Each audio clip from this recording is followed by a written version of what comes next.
Now we zoom into two ministries, the Ministry of External Affairs and the Ministry of Defence. The budget allocations for these two give valuable insights. They help us understand how the Government of India views foreign relations, both friendly and otherwise. Let's start with the MEA, the Ministry of External Affairs. About 20,517 crore rupees have been allocated to the MEA in this budget. That is the number so far. There are still some allocations pending, specifically for the Exim Bank, that's the Export-Import Bank of India. The allocation for this will come later. When you make room for that money, it means that the MEA's budget allocation has increased by more than 15%, 1.5, not a bad jump at all. Now, all this money is used for various things, like maintaining our embassies abroad, paying diplomatic staff and so on. But a sizable chunk is set aside for loans and grants, basically aid given to foreign nations. That takes up more than a quarter of the MEA's funds. So let's look at who India is helping.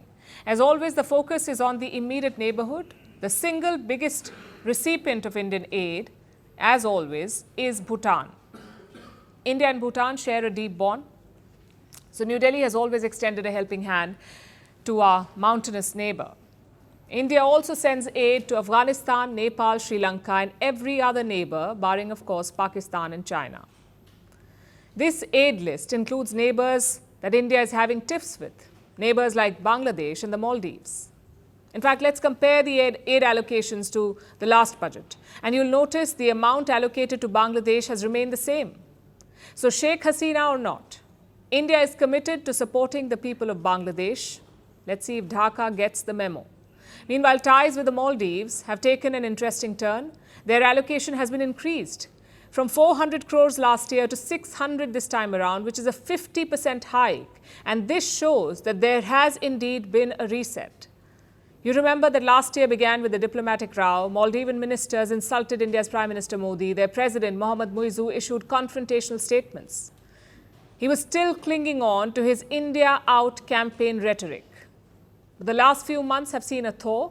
Muizzu was invited for Prime Minister Modi's third swearing-in ceremony. He dropped by again in the month of October last year. And this outreach from Mali seems to have borne fruit. 600 crore rupees have been earmarked for the Maldives this year. So a reset seems well and truly underway.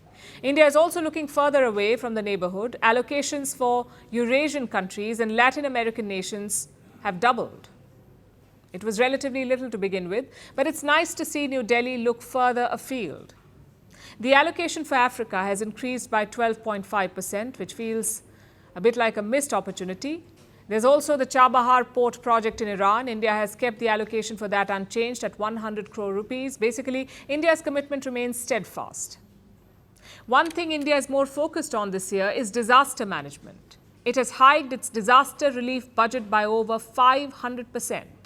And it shows that New Delhi wants to help whenever disaster strikes anywhere in the world.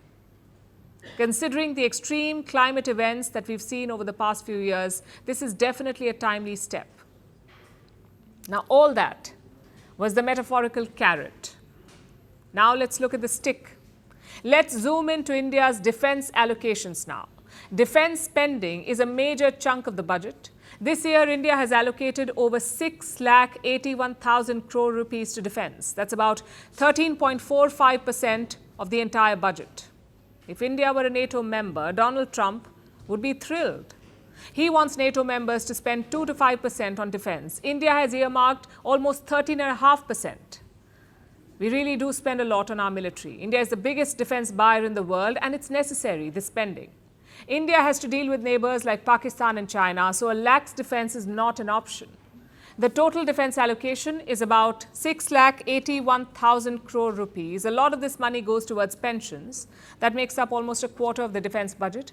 Capital outlay makes up even more. It comes to over 26% this year. Capital outlay is the money spent on modernizing the armed forces and procuring arms and equipment. This allocation keeps with recent trends. India has been modernizing its military over the last few years, and we clearly aren't taking our foot off the gas. Modernization increases deterrence, allowing ordinary Indians to rest a little better. So the boost in defense spending is a welcome step. We're calling the show Vantage. We hope you like what we put together for you. Touted as the minimum defense from that video. India's neighbours were the first to send the special edition of Vantage live from the White House throughout this week. Yes, Hindu Mandir we're on our way to Tel Aviv. Pretty measure, but it's also the perfect way to drive. I don't think that Prime Minister of Bhutan, Sherin Tagwe. Welcome to 60% of the world's office. Prime Minister Modi did the iron. We were actually How are you doing? How do you like? It's been 1 year since that meeting. Iron bars separate you from the outside. Out the vote effort. Trump had, it says, and at $4.3 trillion. 300 billion by 2030. That's what we need to tackle climate change.